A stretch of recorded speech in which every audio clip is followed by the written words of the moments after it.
Bonjour à tous, Anguille et Tori et bienvenue dans votre podcast Le Quart d'heure Bidart-Art, le podcast de l'Office de tourisme de Bidart dans lequel nous recevons chaque semaine un invité qui nous parle de ce qu'il fait à Bidart, pour Bidart, en nous livrant ses bons plans et ses plus belles anecdotes. Et aujourd'hui on a rendez-vous avec de grands sportifs puisqu'on reçoit Jano, Ramuncho et Yon Belli. Egunon messieurs, comment ça va? Egunon, très bien, très content d'être ici. Alors on est très content de vous recevoir sur le podcast, d'autant plus qu'on a face à nous 3 générations de la famille Belli avec lesquelles on va parler pelote puisque votre famille est bercée au rythme des rebonds de la pelote sur les différents frontons du Pays Basque et même au-delà. Alors la semaine dernière on recevait des joueurs de pelote à main nue et cette semaine on va parler avec vous d'une autre discipline de la pelote basque, le grand chistera. Mais avant ça je vous laisse vous présenter. Moi c'est Yon Belli, donc je suis le plus jeune du trio, j'ai 27 ans, je suis professeur d'EPS à Noisy-le-Sec, c'est dans le 93 et je joue à la pelote depuis que j'ai 6 ans et demi, donc plus particulièrement à Grand Chistera. Mais moi j'ai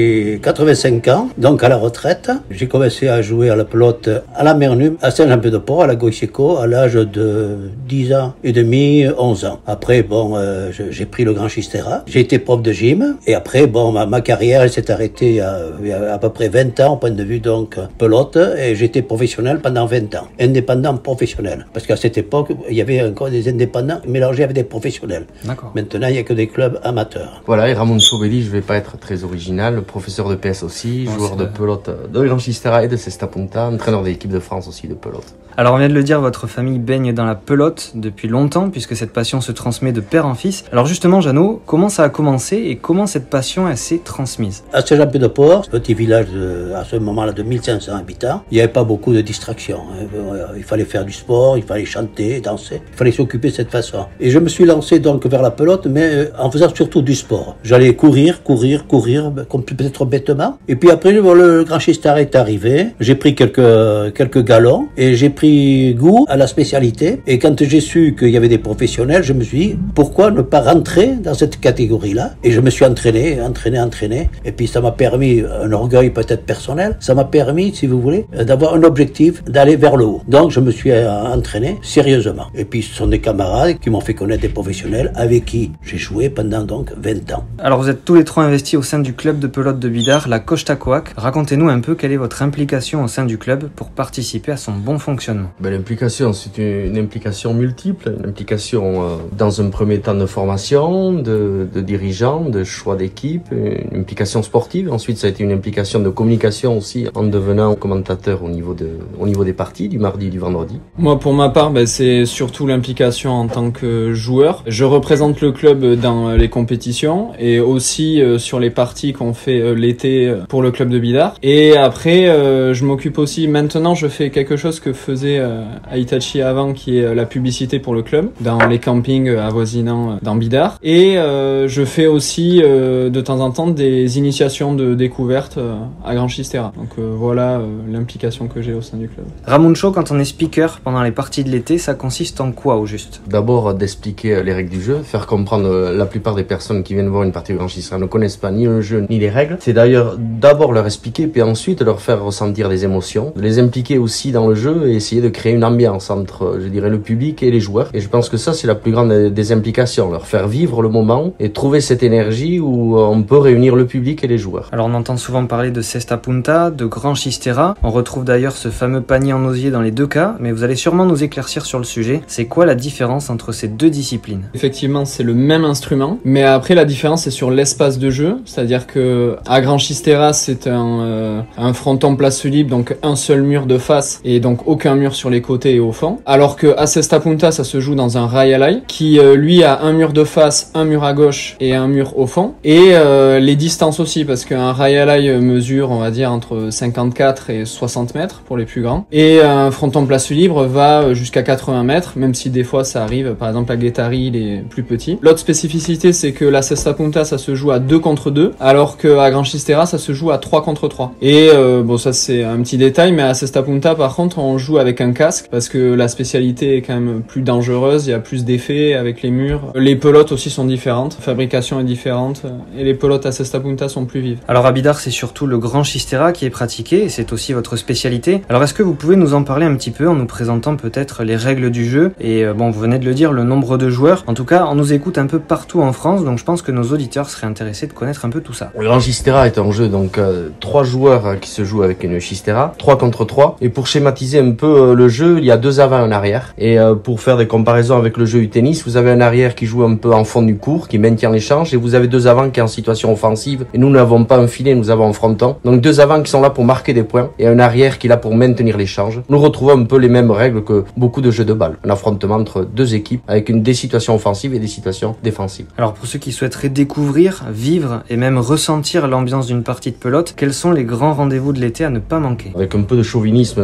nous sommes à Bidart, donc je dirais les parties de Grand Xistera du mardi soir et du vendredi soir à Grand Xistera à Bidart, avec aussi un trophée, et je pense qu'il faut le signaler, un trophée Jean-Jacques Achouri depuis des années, en l'honneur de notre ancien maire, qui était aussi un ami, un amoureux de la pelote basque, décédé il y a quelques années, et où nous avons la chance d'avoir depuis des années les meilleurs joueurs de Grand Xistera de tous les clubs français, et où la compétition est vraiment de très haut niveau, et où on peut assister à de très belles parties. Et depuis cette année aussi, nous avons ce qu'on appelle des parties spectacles. Nous associons la partie de pelote avec un aspect, un petit théâtre vivant de plein air. Donc tous les mardis et les vendredis soirs à 21h au Grand Fronton Municipal. Et pour les autres alors qui aimeraient carrément apprendre à jouer à la pelote, est-ce que vous avez des endroits à nous recommander pour apprendre les bases, s'initier, voire même débuter en club? Comme je l'avais dit précédemment, au club de Bidart, Hervé Caudal, qui est un dirigeant du club et qui s'occupe beaucoup de l'enseignement de la pelote auprès des jeunes notamment, fait des initiations, ainsi que moi, on se répartit un petit peu les rôles. Et après, nous, on fait vraiment des initiations de découverte, c'est-à-dire qu'on fait vraiment une initiation pour découvrir le Grand Xistera pendant 1 heure. Après, s'il y a une envie plus de se perfectionner et d'approfondir, il y a aussi les frères Tambourendegui à Bidart qui font des initiations, mais c'est plus de perfectionnement. Et après,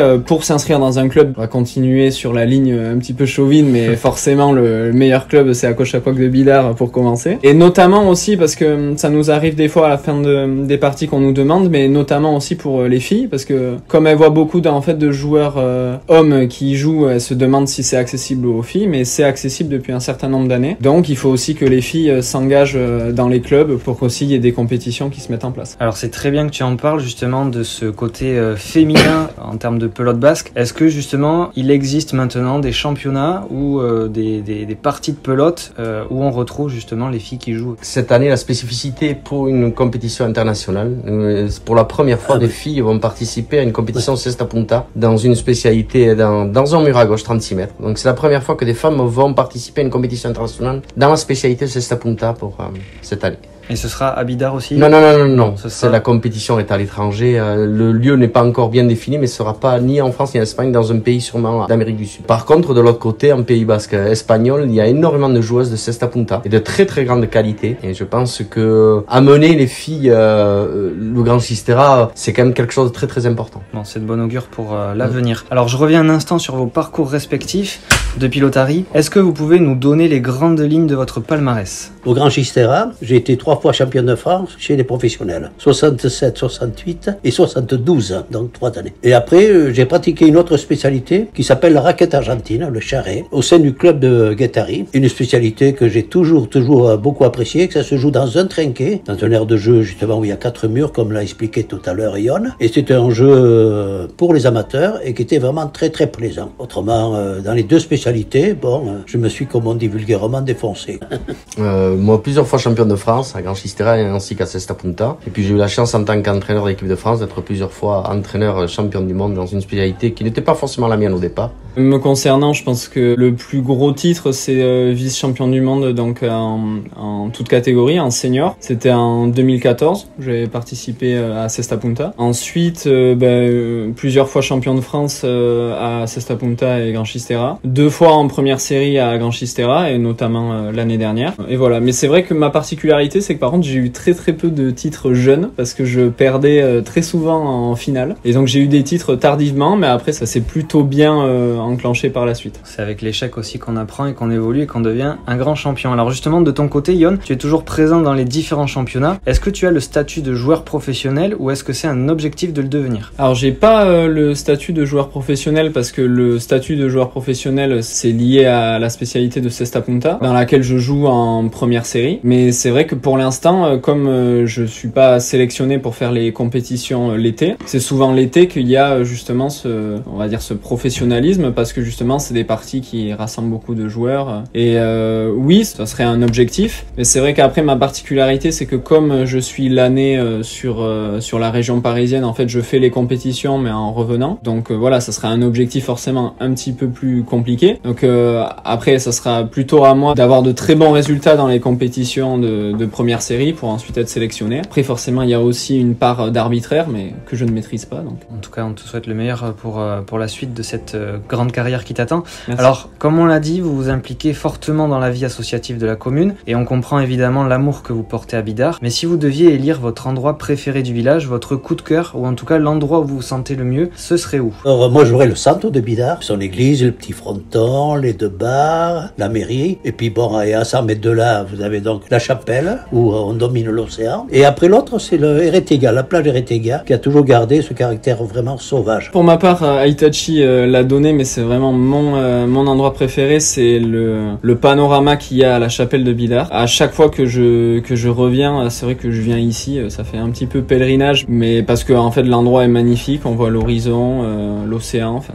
c'est un endroit que j'adore. Pour ma part, ça serait quelque chose qui a disparu, malheureusement, c'est le fronton de l'école publique de Bidart. Là où nous avons tous commencé à jouer à la pelote, parce que l'origine de la Costa Quack, c'est aussi l'école publique. C'est à l'école publique de Bidart que monsieur Tchegoyen à l'époque et monsieur Echeverry, monsieur Téchenet, c'est de là que venait toute la source même de la Costa Quack de Bidart. Ces gens venaient à l'école pour venir nous chercher. Donc c'est d'abord ce fronton, après bien sûr le fronton municipal. Et puis comme depuis que je suis plus joueur, je surfe beaucoup, il y a quand même un endroit qui est très bidartard et qu'on a tendance à oublier puisque Guettari des fois se l'approprie, c'est la plage de Parlementia et le spot de Parlementia qui restera définitivement bidartard. Exactement, et c'est bien de le souligner. Alors la tradition veut qu'on termine toujours avec une petite anecdote où nos invités nous livrent un moment ou un souvenir marquant. De votre côté, ce serait quoi? Pour moi, c'est septembre 1967. Nous avions donc le titre de champion de France cet été-là, avec 2 copains. Nous sommes allés jouer à Paris en faisant du stop avec les Chistera en bordure de route. On est parti donc le vendredi et nous sommes arrivés donc le samedi à Paris pour jouer le dimanche. On a fait ça en 2 temps. Guettari, à 8h30 le matin, nous sommes arrivés donc à Poitiers. Nous avons gardé une chambre et ensuite de là, à 7h30 le matin, pouf, on est allé sur Paris et à 5h l'après-midi, on passait les 3 copains dans une voiture décapotable avec les Chistera à la mer. Voilà, alors ça a été inoubliable. Un moment marquant. Voilà. Moi, mon anecdote, c'est une anecdote plutôt marrante qui m'est arrivée au fronton de Guettari. Je crois que c'était il y a 3 ans pour une partie d'été où en fait j'ai reconnu un doubleur donc de voix au cinéma et dans un dessin animé français qui est assez connu parce qu'il double les personnages de Cartman dans South Park et de Sam dans Seigneur des Anneaux, c'est un petit peu les plus connus. Et en fait je l'ai reconnu, il se trouve qu'il est rentré dans le fronton de Guettari, donc il assistait à une partie où je jouais. Et à un moment, en fait, il commence à pleuvoir, et donc comme c'est en extérieur, j'avais la crainte que la partie soit annulée et que je puisse pas aller le voir. Donc je suis allé le voir et je lui ai dit bon, excusez-moi monsieur, je crois vous avoir reconnu. Et donc il était très surpris parce que généralement comme c'est une voix, on le reconnaît pas. Et il se trouve que la partie a continué et en fait pendant les points, quand par exemple je faisais une bonne action, une attaque, etc. Il prenait en fait la voix des personnages qui il me disait bien joué, etc. Ah, excellent. Et donc ça a été, ça m'a permis de me relâcher. J'avais très bien joué parce que je pensais plus qu'à ça. Et après on a pris une photo ensemble à la fin. Lui c'était la première fois qu'il voyait une partie, mais bon c'était une rencontre très inattendue et c'était super et c'était aussi très marrant. Non, moi il y en aurait plusieurs, mais je pense un des moments les plus beaux, c'est lorsque je vois il y a quelques années Yon jouer pour l'équipe de France à Mexico et rentrer sur la cancha, le moment où il rentre sur la cancha, et je pense que c'est un moment de transmission et c'est un moment très beau.